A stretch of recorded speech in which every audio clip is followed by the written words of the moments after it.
অক্ষয় তৃতীয়া তারাপীঠ মন্দিরে কেমন ভক্ত সমাগম? তারাপীঠ মন্দিরে ভিড় ভালোই আছে, কারণ আজকে একটা বিশেষ দিন, পূর্ণ দিন। কারণ বৎসরে পয়লা বৈশাখের পরে এই দিনটাতে মানুষ কিন্তু হালখাতার পুজো করে, পারিবারিক মঙ্গল কামনা করে এবং সব থেকে গৃহপ্রবেশ এই দিনে কিন্তু মানুষ বেছে নেয়। তাই খুব সকাল থেকেই প্রচুর মানুষ তারাপীঠ মন্দিরে ভিড় করেছে। এখনও পুজো পাঠ চলছে। সকাল 5টার সময় মায়ের স্নান করে মঙ্গল আরতি করে সে মন্দির খুলে দেওয়া হয়েছে। 12টা পর্যন্ত পুজো পাঠ হবে। একটায় মায়ের মধ্যাহ্নভোগ হবে। 6:30টার সময় মাকে রাজবেশে সাজিয়ে সন্ধ্যা আরতি হবে, তারপর মায়ের শীতলভোগ হবে।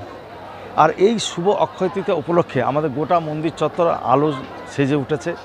সেই সাথে ফুলের মালা দিয়ে মন্দিরকে সাজানো হয়েছে।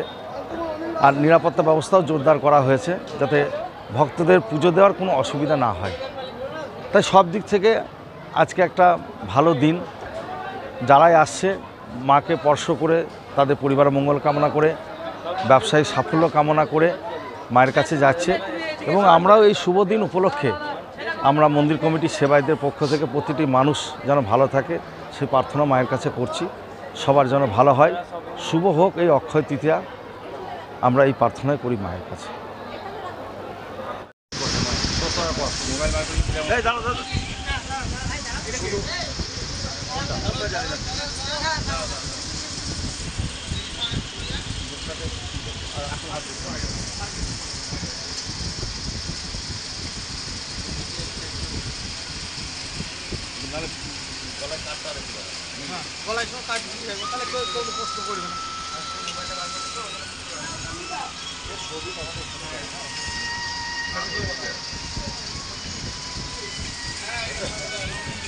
এসো একজন করে ছাড়ো তো।